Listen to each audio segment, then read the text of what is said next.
The rain fell steadily against the windows of St. Gabriel Medical Center as nurses hurried through their hallways, avoiding room 701 whenever possible. Inside that room lay one of the richest men in the country, billionaire entrepreneur Arthur Blackwood.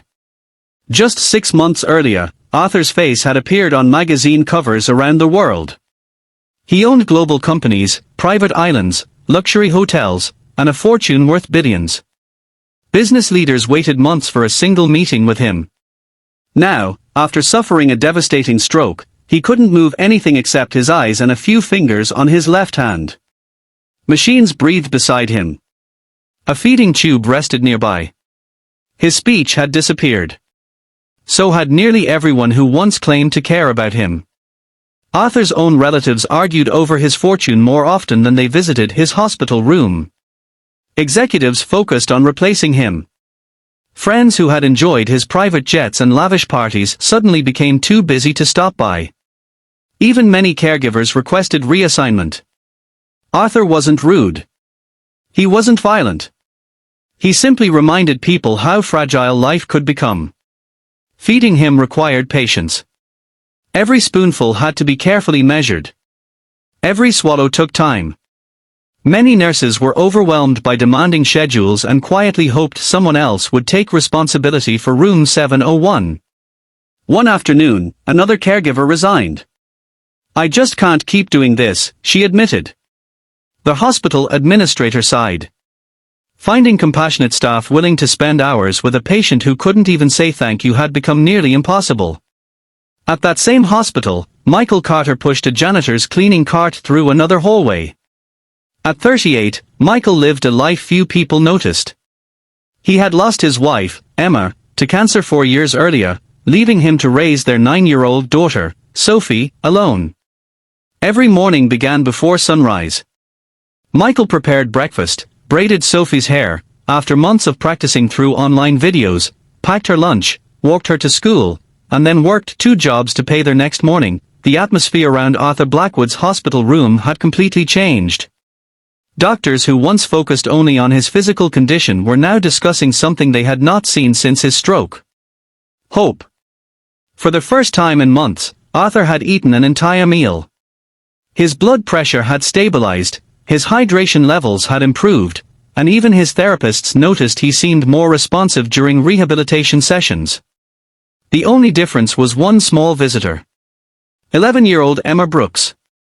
Every afternoon after school, she quietly walked into Arthur's room carrying her homework, a notebook, and an endless supply of cheerful conversation.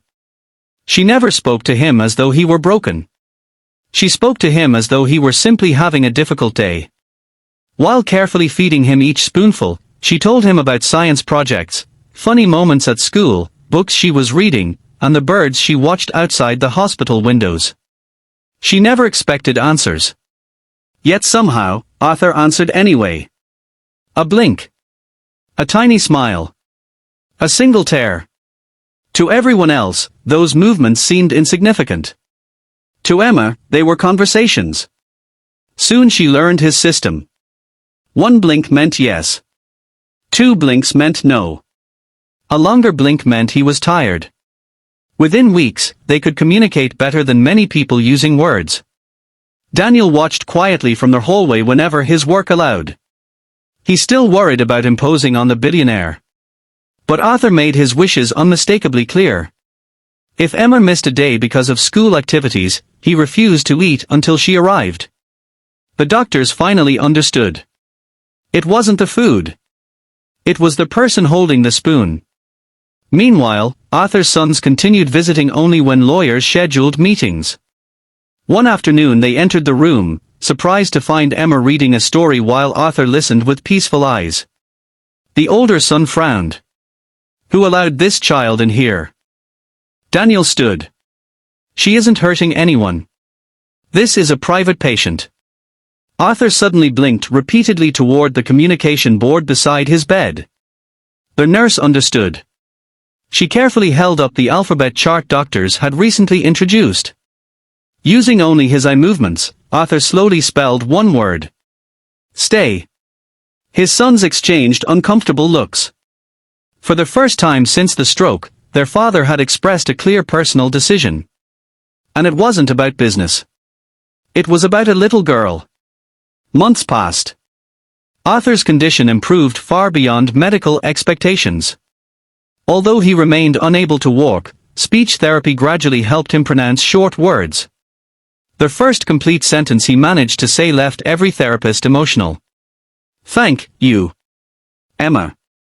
She smiled. "I knew you could do it." The rehabilitation team later admitted that emotional motivation had accelerated his recovery more than any medication. One evening Arthur asked for his attorney. Everyone assumed he wanted to discuss the company. Instead, he requested something entirely different. When the legal documents were completed, he invited Daniel and Emma into the room. His voice remained weak, but every word carried purpose. "I built billions." He paused to catch his breath. "But I forgot people." Tears filled Daniel's eyes. Arthur continued. "When everyone saw a burden." He looked at Emma. "You saw a friend." The attorney handed Daniel a folder.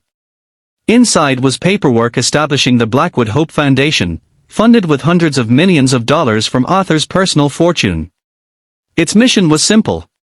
Provide financial support, childcare assistance, educational scholarships, and emergency housing for single parents struggling to raise children alone.